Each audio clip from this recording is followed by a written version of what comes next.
वैरवी कोणाला तरी काहीतरी त्रास होईल असं काहीही करणार नाहीयेस तू. तिलोत्तमा आहे बघ, निसर्गाचा नियम आहे. गोष्टी जेव्हा आपल्या मनासारख्या घडत नाही तेव्हा वाट थोडीशी वाकडी करावी लागते. हा, काळजी करू नकोस, सगळं काही व्यवस्थित होईल. फक्त माझ्या मनासारखं होईल. मला माहिती आहे त्या सावलीला कसं हँडल करायचं ते. वेळ पडली तर तिच्या डोळ्यात धूळ कशी फेकायची मला माहिती आहे ते.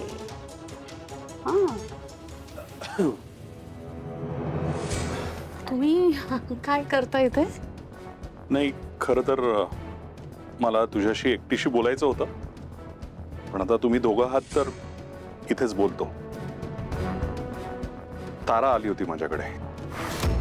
तिचं असं म्हणणं आहे की भैरवीजींनी हे घर सोडून जावं,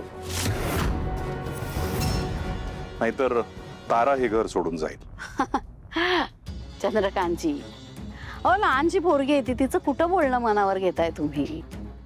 हे असं नुसत्या पोकळ्या धमक्या देते ती. एवढं लक्ष देऊ नका तुम्ही, सिरियसली घेऊ नका. नाटक करते ती सगळं. नाही, तुम्हाला नाटक वाटत असेल, पण मला वाटतं ती फार सिरियस आहे. ती खरंच हे घर सोडून जाईल. त्यामुळे तुम्ही जर गेला नाहीत तर या घरामध्ये कलह निर्माण होऊ नये एवढीच माझी इच्छा आहे. चंद्रकांतजी, तुमचं असं म्हणणं आहे का की मी इथून निघून जावं? काय ना चंद्रकांतजी, हे बघा, मलाही हे असं लेकीच्या सासरी पडून राहणं, मुक्कामी राहणं आवडत नाहीये. पण एकुलती एक लेक आहे ती माझी, पोटची पोर आहे, अशी रुसली आहे माझ्यावर. आणि तिचं माझ्यापासून असं दूर जाणं मला सहन होत नाहीये. म्हणूनच तिलोत्तमा मला बोलली की जोवर तुझे आणि ताराचे संबंध परत पहिल्यासारखे होत नाही तोवर तू इथेच राहा.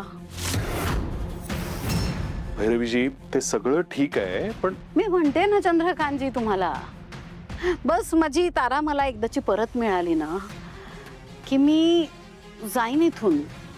आणि सांगितलं ना, तिलोत्तमाने मला खूप आग्रह करून इथं बोलवलंय. भैरवीजी, हे बघा, काही झालं तरी ह्या घराची शांतता भंग होऊ नये एवढंच मला वाटतंय.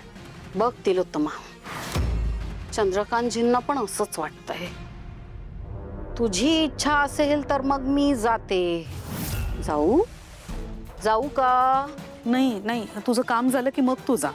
हे इतक्यात नको. तिलोत्तमा, प्रश्नच मिटला. आता घराची मालकीणच म्हणतीये तर मग आता तिच्या पुढे कोण काय बोलणार? हा तिलोत्तमा, तू माझी मैत्रीण असून मी तुझं एवढं ऐकते. मग तारा तर तुझी सून आहे, ती तर ऐकेलच ना तुझं.